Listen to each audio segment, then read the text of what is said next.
Hebrews 2:11. Where is Timothy?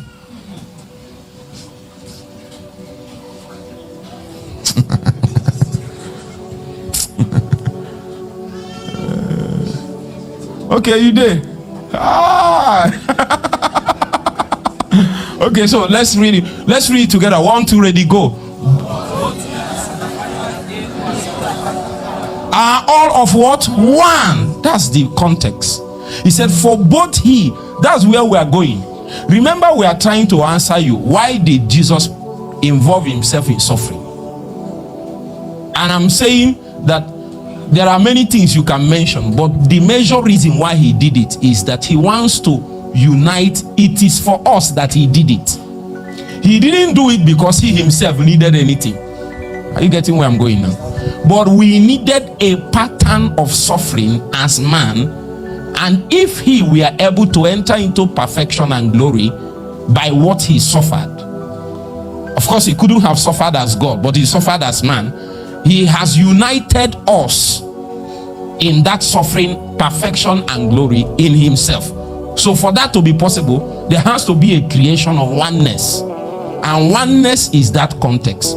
So Jesus united us. It is because he wants to unite us with him, because without him it is not even possible to attain perfection in any context or enter into glory, because the Bible said, for all have sinned and what?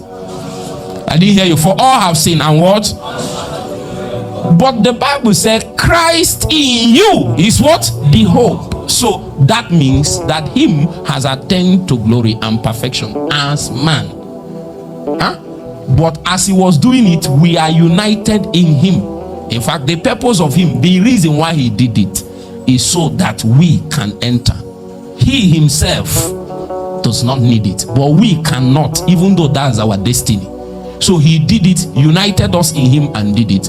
And then the demand of every man that was united in identification and substitution is to enter into what Christ has also entered into. But I will still read the scripture anyway. Let's see that.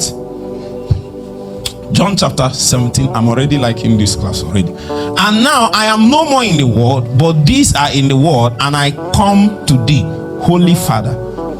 Keep through thine own name those whom thou hast given me, that they may be one as we are what? One. So are you getting where we're going now? The context here is Jesus has begun to pray that they may be one as we are one. So we need to achieve oneness. We need to achieve a unity so that the project of God can prosper. If there is no uniting point, then there is no reason why Jesus should enter where he's entering. This is like Jesus. Let me explain to you this prayer, because the book John chapter 17 is a prayer. Are you getting the point? Let me explain to you this prayer. He's like saying, Lord, Father, don't allow what I'm about to suffer to waste, because I didn't do it for myself. It is because of them. Therefore I pray, let this thing that I'm doing produce the highest amount of result for them. I'm just paraphrasing in a way that you will understand. Father, keep through thine own name those whom thou hast given me, that they may be one as we are what? One. Next verse. While I was with them in the world, I kept them in thy name. Those that thou gavest me I have kept, and none of them is lost, but the son of perdition, that the scripture might be fulfilled. Next verse. And now I come to thee, and these things I speak in the world, that they might have my joy fulfilled in themselves. I don't know why they wrote down this prayer, because this is a private prayer. Are you getting it? This is a closet prayer. But I noticed that in some critical issues and circumstances and scenarios in the life of Jesus, he allowed a record of his secret place. You know why? His patterns.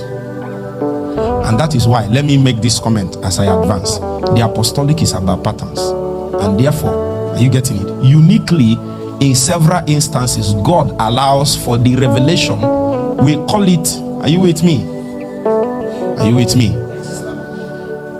God makes a public display of the things that he is dealing with those people in the secret for the purpose of patterns, so that by what he has done in them, people can look up onto it, walk through it, and enter into the purpose of God.